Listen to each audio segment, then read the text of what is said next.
अच्छा, स्टार्ट कर रहे हैं क्रोमेट डाइक्रोमेट इक्विलिब्रियम।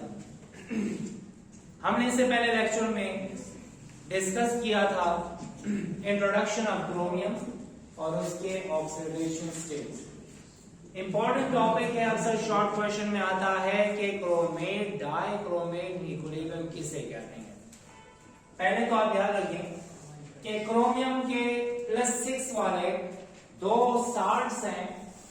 एक को बोला जाता है पोटेशियम क्रोमेट और एक को कहते हैं पोटेशियम डाइक्रोमेट। यहां पर एक क्रोमियम है और यहां पर दो क्रोमियम है। CrO4 को बोला जाता है क्रोमेट और Cr2O7 को कहा जाता है डाइक्रोमेट। ठीक है, यहां पर ऑक्सीजन -2 है तो 4 -8 हो जाएंगे। यहां पे पोटेशियम +2 है तो यहां पर है +6 ना। क्रोमियम का चार्ज क्या है? +6। एक ऑक्सीजन -2 तो 7 ऑक्सीजन -14। यहां पर क्या है? +2 -14 +2 -12 -12 का अपोजिट क्या? +12। दो पे है +12 तो एक पे है +6, मतलब दोनों में +6 है। चाहे पोटेशियम क्रोमेट हो या पोटेशियम डाइक्रोमेट, दोनों में क्रोमियम का चार्ज +6 है। अब एक और बात है, जब भी हम पोटेशियम क्रोमेट को पानी में डिसॉल्व करते हैं तो यहां पर सॉल्यूशन में आता है क्रोमेट आयन, और क्रोमेट आयन का जो सॉल्यूशन है उसका कलर क्या होता है? येलो। CrO4 -2 का कलर है येलो। और अगर हम K2Cr2O7 को पानी में डिसॉल्व कर दें और सॉल्यूशन में आ जाए Cr2O7 -2 आयन, डाइक्रोमेट आयन का कलर क्या है? ऑरेंज। तो K2CrO4 is yellow in color while K2Cr2O7 is orange in color. This is yellow in color due to the presence of chromate ion and this is orange in color due to the presence of dichromate ion CrO7. ठीक है, solution is yellow in color due to the presence of chromate ion. Solution of dichromate is orange in color due to the presence of dichromate ion. अब हम ऐसा करते हैं, मैंने chromate का solution बनाया और सॉल्यूशन का कलर मुझे क्या मिला? येलो। अब इस सॉल्यूशन में मैं डाल देता हूं एसिड, तो एसिड डालने की वजह से इसका कलर ऑरेंज हो जाता है। इसका मतलब वो क्रोमेट से कन्वर्ट हो गया dichromate. It means that we can convert chromate ion into dichromate by adding acid. And by adding base in it, अगर ऑरेंज कलर का सॉल्यूशन बन चुका है और मैं उसमें क्या डालता हूं तो वो कन्वर्ट हो जाएगा ऑरेंज से येलो में, मतलब वो डाइक्रोमेट से क्रोमेट। इसका मतलब क्रोमेट और डाइक्रोमेट, क्रोमेट एक दूसरे में इंटर कन्वर्ट होती है, डिपेंड्स अपॉन मीडियम। क्रोमेट को एसिडिक मीडियम में डाल दिया जाए तो डाइक्रोमेट बनता है, डाइक्रोमेट को बेसिक मीडियम में डाल दिया जाए तो क्रोमेट बन जाता है। अगर आपसे पता जाए when chromate is dissolved in water, what will be the color of solution? Yellow. But when we dissolve chromate in acidic medium, that will be orange. क्योंकि acidic medium में क्या हो जाएगा? डाइक्रोमेट। ये है क्रोमेट CrO4 -2। स्ट्रक्चर क्या है? Chromium के साथ 4 ऑक्सीजन, 2 के साथ डबल बॉन्ड है और 2 के साथ सिंगल बॉन्ड है, लेकिन कौन सा चार्ज? -1 और -1। ओवरऑल चार्ज क्या है? -2। ये क्रोमेट, ये एक क्रोमेट है और ये दूसरा क्रोमेट है। मैंने इसमें डाल दिया एसिड। क्या डाला? एसिड। एसिड क्या देता है? Hydrogen ion. वो हाइड्रोजन आयन इससे निकालेगा क्या? ऑक्सीजन, और ऑक्सीजन को लेके गया तो क्या बनेगा? H2O। क्रोमियम पे आया, इधर ऑक्सीजन पे है, ये negatively charged oxygen positively charge chromium के साथ बॉन्ड बना लेगा। क्या बना लेगा? Bond.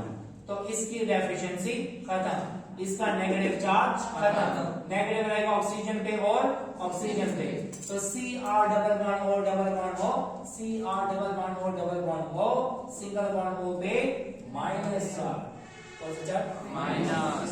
Single bond oxygen, yes sir, फिर सिंगल बॉन्ड क्रोमियम, तो सिंगल बॉन्ड ऑक्सीजन और सिंगल बॉन्ड क्रोमियम। इसके साथ क्या है? Double bond O double bond O, double bond O double bond O and single bond O के ऊपर minus. तो क्रोमेट में डाला acid that will convert this chromate into dichromate. ये क्या है? येलो कलर का, और एसिड डालने से क्या बन गया? ऑरेंज। ठीक है, वाटर बनेगा, दोबारा रिएक्ट करेगा, क्रोमेट बनाएगा। ठीक है, if we add base in it तो ये रिवर्सिबल रिएक्शन फास्ट हो जाएगा। अगर हम एसिड डालेंगे तो फॉरवर्ड रिएक्शन फास्ट हो जाएगा। ठीक है, तो इसका मतलब ये हुआ कि डाइक्रोमेट को क्रोमेट में और क्रोमेट को डाइक्रोमेट में कन्वर्ट कर सकते हैं, depends upon medium. In acidic medium dichromate बन जाता है, इन बेसिक मीडियम क्रोमेट बन जाता है। इन एसिडिक मीडियम क्या बना? डाइक्रोमेट। इसका मतलब ये हुआ कि एसिडिक मीडियम में डाइक्रोमेट ज्यादा स्टेबल है। Which ion is more stable in acidic medium? Chromate or dichromate? और बेसिक मीडियम में कौन सा? क्रोमेट। क्रोमेट आयन ज्यादा स्टेबल है।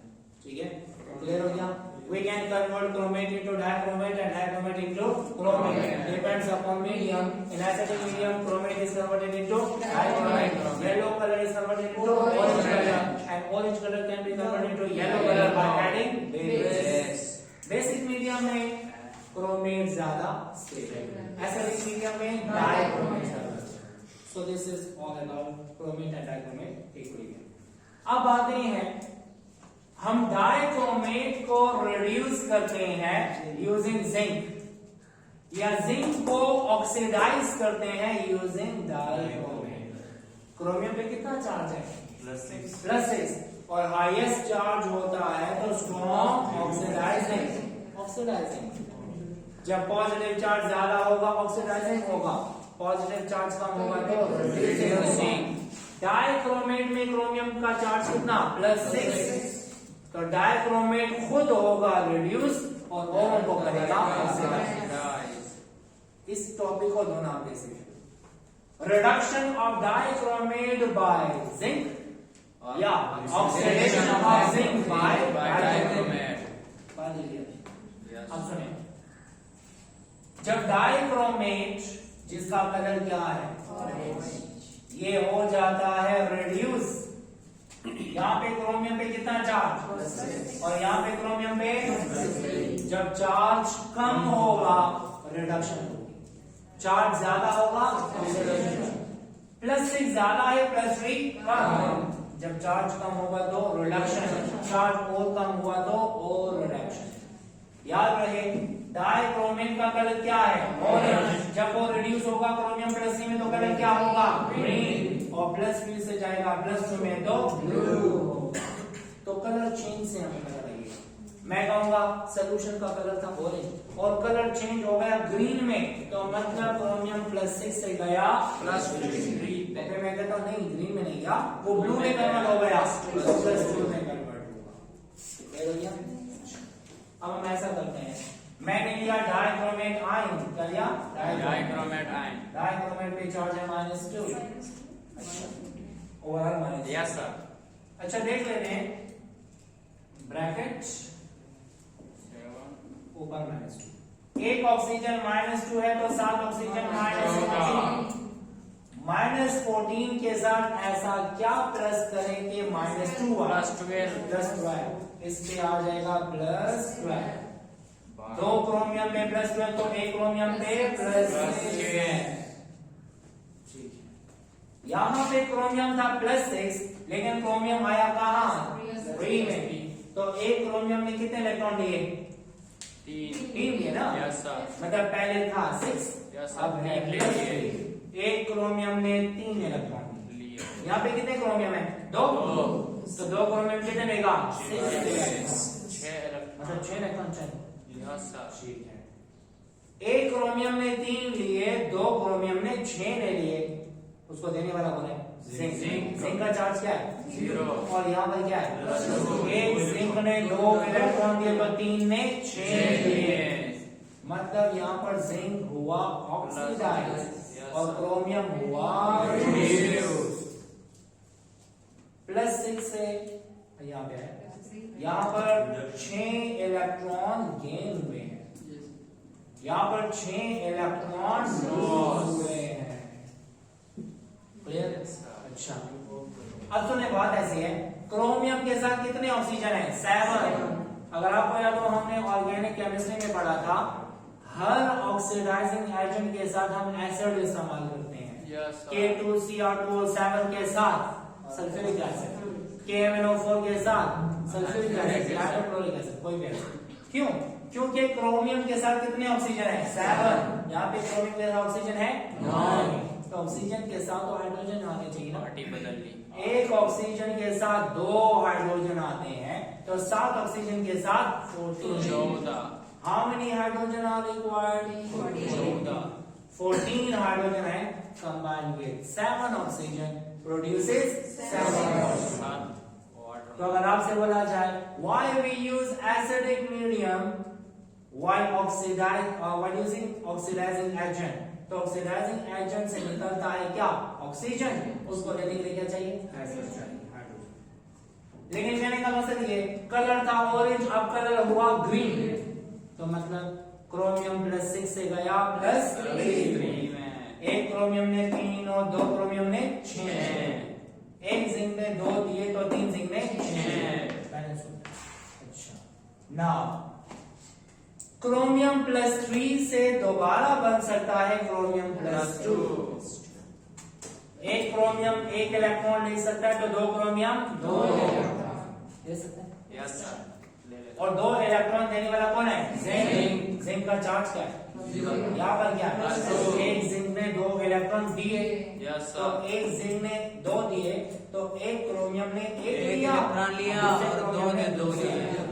ठीक है, तो +3 से आया +2, फिर +3 से आया +2, तो कलर हो जाएगा ग्रीन से ब्लू। अगर आपसे कोई कहे क्रोमियम +6 या dichromate is converted into chromium +3, how many electrons are involved? 6। How many moles of zinc are oxidized? अगर आपको कोई कहे orange colour of dichromate is converted to green colour, आप बताएं कितने मोल ऑफ जिंक ऑक्सीडाइज हुए हैं? कितने इलेक्ट्रॉन इन्वॉल्व हैं? या मैं कहता हूं orange colour is converted into blue colour, yes sir. Dichromate is converted into chromium +2, how many mole of zinc are oxidize? 4। मतलब डाइक्रोमेट का डाइक्रोमेट डालो +2 डालो, तो ये मोलदार लिखा ना, यो मोलदार है, टोटल कितने हैं? 4। How many electrons are involved? 8 electron, 6 और 2। Yes sir. ठीक है, इसका मतलब ये हुआ हमने जिंक को किया oxidize by the help of dichromate, या हमने डाइक्रोमेट को किया रिड्यूस यूजिंग जिंक। अच्छा, अब आते हैं पोटेशियम डाइक्रोमेट को इस्तेमाल किया जाता है as an oxidizing agent in organic chemistry. आपने पढ़ा हुआ है ऑर्गेनिक केमिस्ट्री में, और हम पढ़ेंगे भी कि प्राइमरी अल्कोहल जब ऑक्सीडाइज होता है तो अल्डिहाइड बनता है, और अल्डिहाइड डायरेक्टली कन्वर्ट होता है एसिड। सेकेंडरी अल्कोहल ऑक्सीडाइज होता है कीटोन में, और कीटोन ऑक्सीडाइज हो जाता है लेकिन आसानी से नहीं होता, can not be oxidized easily.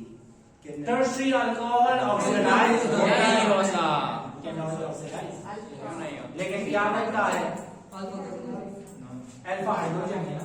सुनिए, अच्छा बात सुनिए, प्राइमरी अल्कोहल ऑक्सीडाइज हुआ तो ये हो गया, सेकेंडरी अल्कोहल ऑक्सीडाइज हुआ तो कीटोन बना, और कीटोन को ऑक्सीडाइज आसानी से नहीं कर सकते। अगर हम ऑक्सीडाइजिंग एजेंट इस्तेमाल करते हैं तो टर्शियरी अल्कोहल ऑक्सीडाइज तो नहीं हो सकता, लेकिन क्या होता है, elimination reaction takes place and produces isobutylene. अगर आपसे बोला जाए टर्शरी अल्कोहल को पोटेशियम डाइक्रोमेट के साथ ट्रीट करें, क्या ऑक्सीडेशन होगी? क्या रिएक्शन होगा? होगा। कौन सा होगा? एलिमिनेशन। समझ आ रही है? अच्छा, ऑक्सीडेशन तो नहीं होगी। हमारा काम किसके साथ है? ऑक्सीडेशन के साथ। अब आते हैं, प्राइमरी अल्कोहल से बनता है अल्डिहाइड। अल्डिहाइड डायरेक्टली कन्वर्ट हो जाए किसमें? हमने पढ़ा था, if we want to stop reaction up to aldehyde, we have to use PCC, pyridinium chlorochromate. याद है? Yes sir. शिकलम प्राइमरी अल्कोहल ना जोड़ो वाडो सिर्फ और सिर्फ अल्डिहाइड नमो यो रिएजेंट इस्तेमालो जिससे तमम सोयो pyridinium chlorochromate जो कि है माइल्ड ऑक्सीडाइजिंग एजेंट। ठीक है, दूसरा तरीका ये मैं बता दूं, लेकिन फिलहाल आपको बताना चाहिए प्राइमरी से बनता है अल्डिहाइड, अल्डिहाइड से बनता है। अगर आपसे बोला जाए पार्शियल ऑक्सीडेशन करना चाहते हैं तो क्या बनेगा? और कंप्लीट ऑक्सीडेशन करेंगे तो सेकेंडरी अल्कोहल से क्या बनता है? Ketone can not be oxidized easily. हो सकता है टर्शियरी अल्कोहल तो ऑक्सीडाइज होते हैं। अब आते हैं प्राइमरी अल्कोहल की तरफ। मैं प्राइमरी अल्कोहल के पहले करना चाहता हूं पार्शियल ऑक्सीडेशन, फिर मैं करना चाहता हूं कंप्लीट ऑक्सीडेशन। लेकिन पार्शियल कैसे करना चाहता हूं? If we want to synthesize aldehyde only and we don't want to use PCC, तो फिर क्या तरीका है? अगर आपको कोई कहे आप प्राइमरी अल्कोहल से सिर्फ अल्डिहाइड बनाए, तो आप कह रहे हैं दो तरीके हैं। पहला तरीका, या तो पीसीसी इस्तेमाल करो। पीसीसी क्या है? Pyridinium chlorochromate. ये है क्या चीज? This is a mild oxidizing agent. तो आपको सिर्फ ये मिलेगा, ये वाला कंपाउंड। अगर आपको कोई कहे नहीं ये मत करो, पीसीसी इस्तेमाल मत करो, तो फिर आपने क्या करना है? आपने प्राइमरी अल्कोहल को एक्सिस में लेना है। किसमें लेना है? एक्सिस। और ऑक्सीडाइजिंग एजेंट को लिमिटेड लेना है। इसको लिया एक्सिस में, इसको लिया लिमिटेड। जैसे ही अल्डिहाइड बनेगा इसको निकालते हैं। क्या करेंगे? We have to take excess of primary alcohol and we have to take limited potassium dichromate. और जैसे ही बनेगा प्रोडक्ट उसको क्या करेंगे? निकाल देंगे। जब मुसलसल इसको एलिमिनेट करते जाएंगे, रिमूव करते जाएंगे, तो ये फर्दर ऑक्सीडाइज होगा? तो दूसरा तरीका बताएं, to synthesize aldehyde, we have to use primary alcohol and treat it with dichromate, and aldehyde is removed continuously। और जब continuously इसे हम निकालते जाएंगे तो रिएक्शन स्टॉप हो जाएगा। ध्यान देगा। अच्छा, हमने कहा कि अगर हम पार्शियल ऑक्सीडेशन करना चाहते हैं आसिफ, तो हमने प्राइमरी अल्कोहल को लेना होगा एक्सिस में और ऑक्सीडाइजिंग एजेंट को लिमिटेड। और जैसे ही प्रोडक्ट बनेगा उसको रिमूव करते जाएंगे, और रिमूव करेंगे तो हमें सिर्फ और सिर्फ अल्डिहाइड मिलेगा। तो we have 3 moles of ethyl alcohol and it produces 3 mole of acetaldehyde। acetaldehyde यहाँ पे क्रोमियम पे कितना चार्ज है? +12। एक पे कितना चार्ज है? +6। यहाँ पे क्रोमियम पे कितना चार्ज है? +3। ये ऑरेंज से जाएगा ग्रीन कलर में। Yes sir. एक क्रोमियम में कितने इलेक्ट्रॉन लिए? 3। तो 2 क्रोमियम में 6। देने वाला कौन है? ऑक्सीडेशन से उस वाले को देना। हाइड्रोजन भी कितना चार्ज है? +1। इधर कितना है? +1। इधर कितना है? +1। इधर कितना? +3। ऑक्सीजन भी कितना? -2। अच्छा, +3 और +3 +6 +6 और -2 +4। +4 है तो इन पे होगा क्या? -4। कार्बन कितना चार्ज होना चाहिए? -4। तो -2 होगा इसका और -2 होगा इसका। हो गया पूरा? +1। अच्छा, ये हो गया +6 -2 -2 -2 -6 हो गया। ठीक है, 13 अब यहाँ पे आते हैं, हाइड्रोजन पे कितना चार्ज +1 और हाइड्रोजन पे कितना चार्ज +3, ऑक्सीजन पे कितना -2, तो +4 -2 कितना है +2। अच्छा हमें -2 चाहिए, इस पे -1 और इस पे -1 ठीक है। यस सर यहाँ पे कार्बन पे कितना चार्ज है -2, यहाँ पे कितना है -1, मतलब इसने एक इलेक्ट्रॉन दे दिया छोड़ दिया एक कार्बन ने एक इलेक्ट्रॉन दिया, दूसरे कार्बन ने दूसरा दिया, तो मतलब एक अल्कोहल ने 2 इलेक्ट्रॉन दिए, तो 3 अल्कोहल ने 6 इलेक्ट्रॉन दिए और उन 6 में से 3 एक क्रोमियम ने लिए और 3 दूसरे क्रोमियम ने लिए। इसका मतलब ये हुआ, ये हो गया ऑक्सीडाइज और ये हो गया रिड्यूस। रिडक्शन ऑफ क्रोमियम इसका मतलब ये हुआ अल्कोहल हो गया ऑक्सीडाइज। ये हम क्या पढ़ रहे हैं, ऑक्सीडाइजिंग एजेंट इन ऑर्गेनिक, मतलब अल्कोहल को ऑक्सीडाइज। यस सर ठीक है, ये है पार्शियल ऑक्सीडेशन ऑफ प्राइमरी। अब आते हैं सर जी राजी पके स्टार्ट थे सर आओ जी कब बोला गो करा कला अच्छा full oxidation of primary alcohol. अब हम कार्बोक्सिलिक एसिड में कन्वर्ट करना चाहते हैं, so we have to treat primary alcohol with excess of oxidizing agent. Partial में हमने एक्सेस ऑफ अल्कोहल लिया था, यहाँ पे हमने एक्सेस ऑफ ऑक्सीडाइजिंग एजेंट लिया है। और जब एक्सेस ऑफ ऑक्सीडाइजिंग एजेंट लेंगे और प्राइमरी अल्कोहल नॉर्मल लेवल पे लेंगे, मतलब एक्सेस में नहीं होगा, तो क्या बनेगा this is ethyl alcohol, ethanol. और ये क्या है, ये है एसिटिक एसिड, या इसे बोला जाता है इथेनोइक एसिड। हम चार्ज दे सकते हैं, यहां देखिए, यहां पर एक क्रोमियम पे चार्ज है +6, यहां पर एक क्रोमियम पे चार्ज है +3, मतलब एक क्रोमियम में 3 इलेक्ट्रॉन, और यहाँ पे कितने क्रोमियम है 4, तो मतलब इसमें 4 3s are 12 होगा। टोटल कितने इलेक्ट्रॉन निकाले 12 इलेक्ट्रॉन। देने वाला कौन है अल्कोहल। देख लेते हैं, इस पे है +1, इस पे है -1, इस पे है +1 +1 +4, इस पे नहीं -2 एंड -2 उधर क्या ना, ठीक है। हाइड्रोजन +1 और +3 और +2 कितना हो गया +6, +6 और -2 +4, +4 के साथ -4 होना चाहिए, तो -2 की और -2 की, ठीक है। अब यहाँ पे आते हैं एसिटिक एसिड में, हाइड्रोजन पे चार्ज कितना +1, इधर कितना +3, और ये हो गया -2 और -2, ये तो +1 -4 हो गया, तो नहीं कार्बन पे होगा 0 और 0।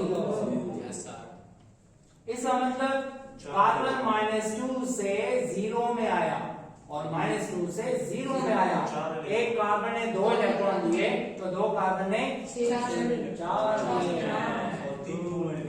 एक सेकेंड, अब एक इथाइल अल्कोहल ने 4 इलेक्ट्रॉन दिए, तो 3 ने कितने दिए 4 3 12। समझ आ गया? आ जाइए सोचिए।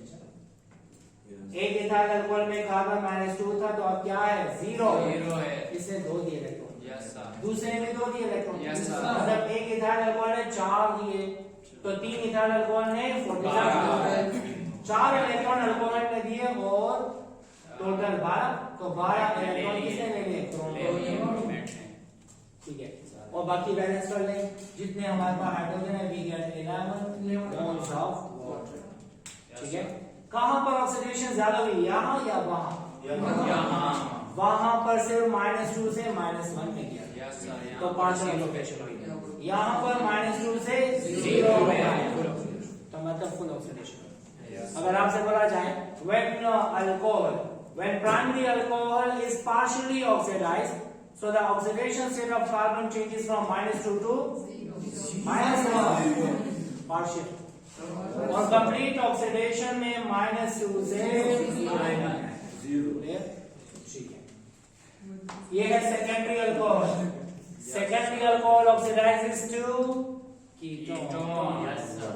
इधर से जाएगा H, यस सर। बॉन्ड आएगा यहाँ, कार्बन ऑक्सीजन डबल बॉन्ड, जाएंगे। इधर से गया H minus, yes sir. H और H माइनस प्लस जाएगा इसके साथ, तो क्या बनेगा यस सर। H2O।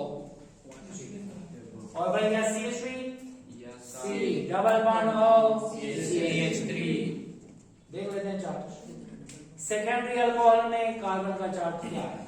नॉर्मल। इस पे कितना चार्ज? +1। इस पे कितना? +1।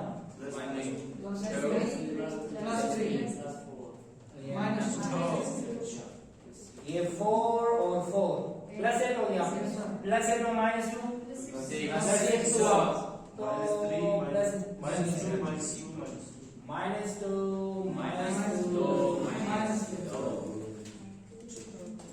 अब यहाँ पे आते हैं +3 और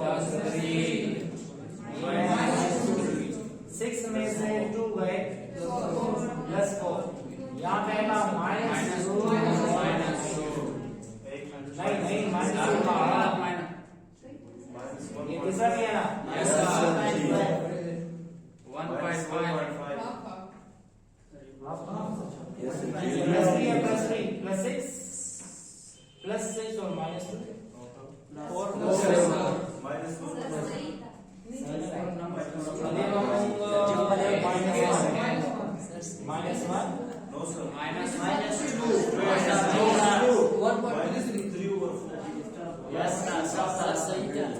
दो कार्बन इसमें ऑक्सीडाइज होगा, एक कार्बन ऑक्सीडाइज एक्सेप्शनल केस है।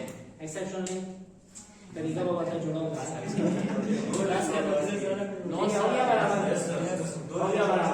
दो कार्बन -1 हुए, मतलब दो कार्बन ऑक्सीडाइज हुए और एक कार्बन ऑक्सीडाइज नहीं हुआ अपनी हालत में, ठीक है, लेकिन ऑक्सीडेशन तो हो गई है। सेकेंडरी अल्कोहल जब ऑक्सीडाइज होता है तो कीटोन बनता है। आसेमा क्या बनता है? कीटोन। और कीटोन को ऑक्सीडाइज करना आसान नहीं होता। अच्छा, अब आते हैं पोटेशियम हाइड्रोमेट as an oxidizing agent in titration. Titration क्या है? फर्स्ट ईयर में तकरीबन 10 से 12 प्रैक्टिकल्स टाइट्रेशन में, लेकिन अफसोस की बात है कि आपने लेबोरेटरी में नहीं भूल की गए।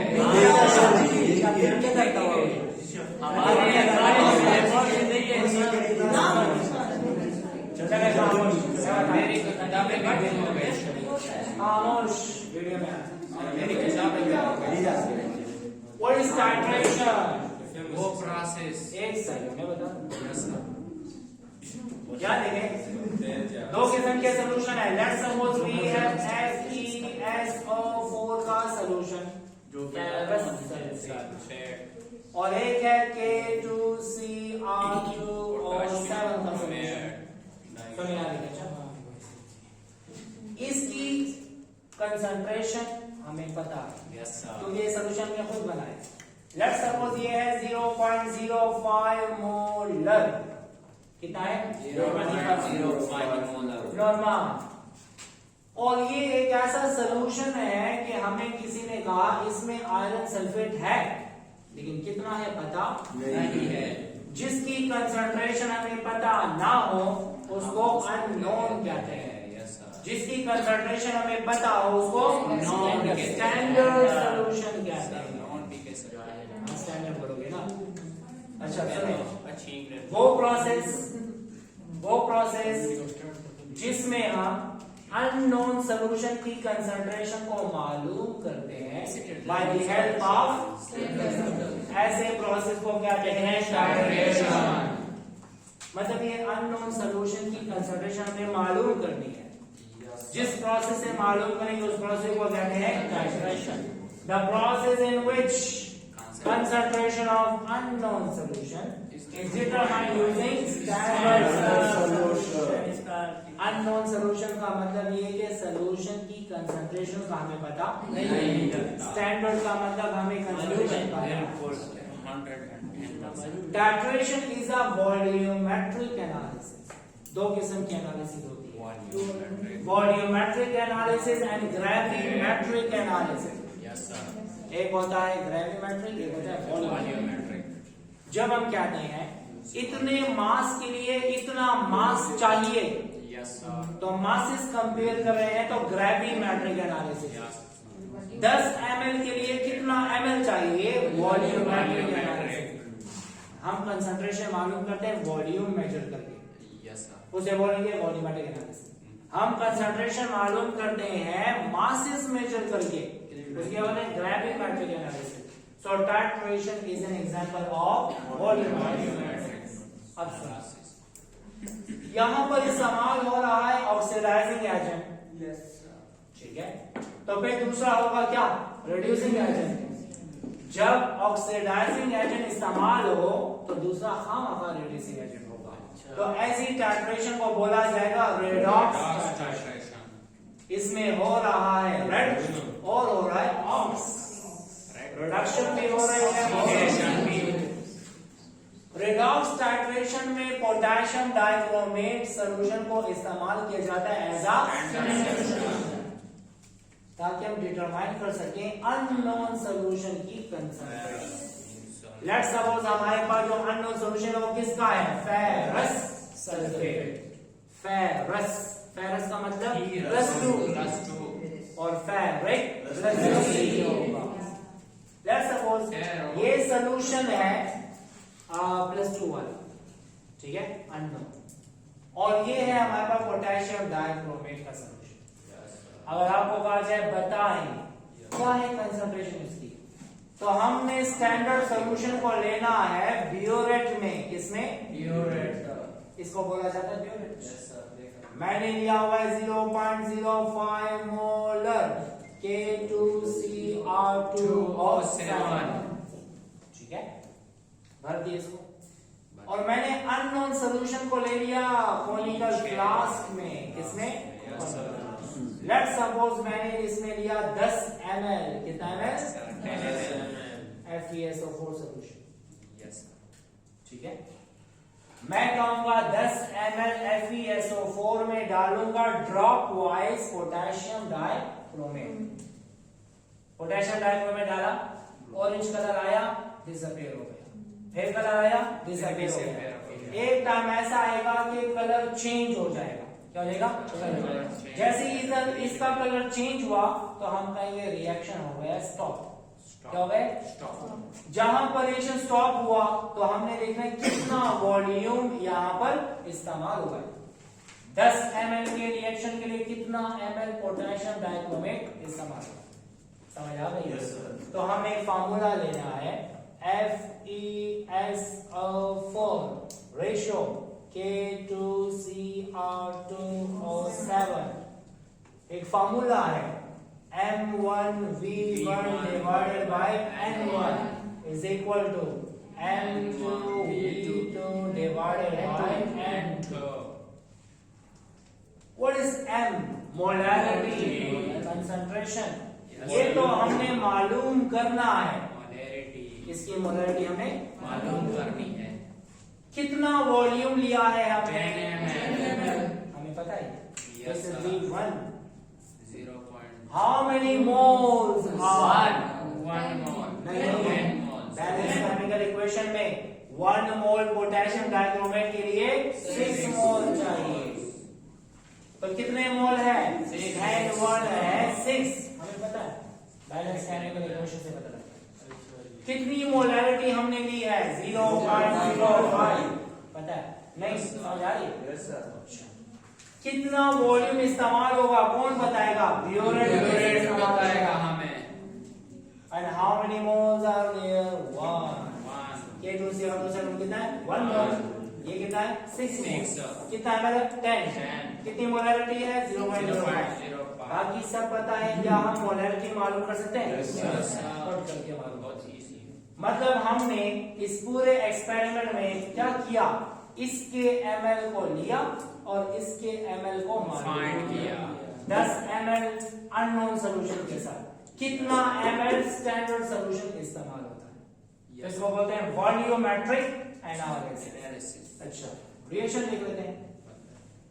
ये है डाइक्रोमेट। एक क्रोमियम पे कितना चार्ज? प्लस 6 यहाँ पर कितना चार्ज? प्लस 2 ये +2 से आया कहाँ? प्लस 3 में ऑक्सीडाइज हुआ या रेड्यूस? ऑक्सीडाइज हो गया ऑक्सीडाइज जब चार्ज होगा ज्यादा तो ऑक्सीडेशन होगी। कितने इलेक्ट्रॉन दे रहा है? 6।